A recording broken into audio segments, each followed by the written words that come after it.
Okay, so this is going to be the shortest video clip that you've ever seen of myself, I think up to date.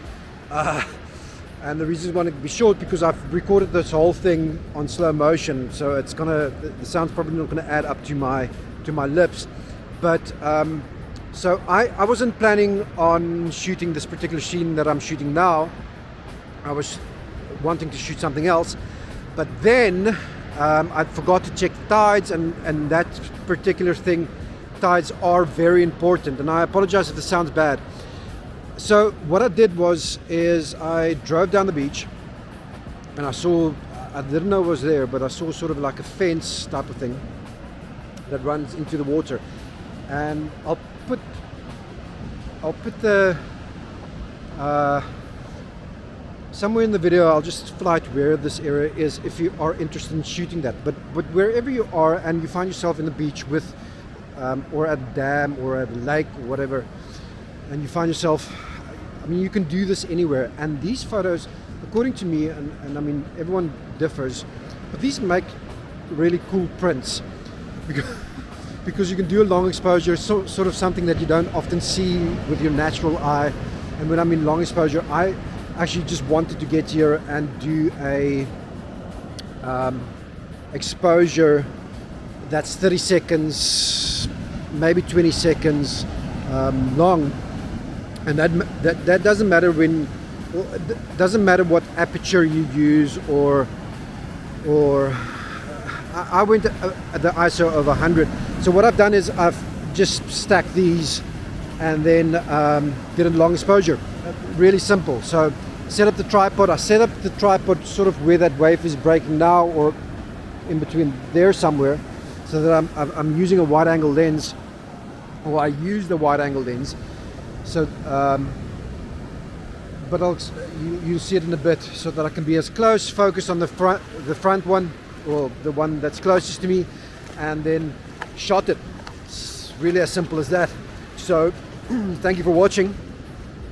You'll see the next bit, but thank you for watching. I'll flight the photos on there, and then I'll sort of put a description on what aperture I used, and what I've used the ISO of 100 anyway, and then what shutter speed I use, because it does, you can see in the waves, just look out for that. You can see in the wave patterns, or on the smoothness of the water on the different shutter speeds. There might be different compositions also. So you can see it there, but I'll flight it and then explain to you. So I'm out. Cheers until the, no, it's not cheers. Watch this and then cheers until the next one. If I don't say goodbye, bye for now, and then see you in the next one. Like, subscribe, do that thing. I think. Okay, cheers. Bye.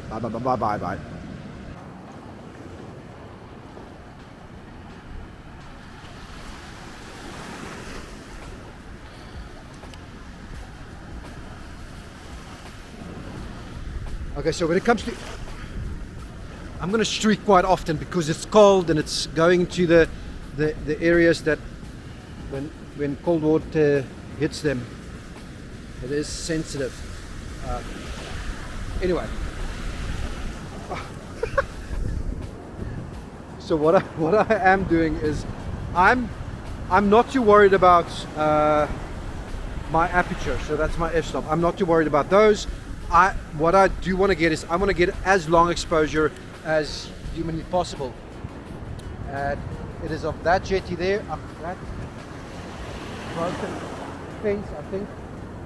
Broken fence there, and those, the back there. There is a sort of a concrete block at the back, and this might be cheating, but I think I might Photoshop that one out. So I'm going to take a couple of exposures, make sure that my shutter speed is correct and my f-stop is correct, so that I don't overexpose them, because that often happens. I don't mind it being overexposed, especially with these sort of fine art type of photos, and so I'm not too worried about them being completely overexposed. So I'll run them down. Well, I'll run them on the screen now. I hope you enjoyed them. So what happened is, I'll explain to you that in a second.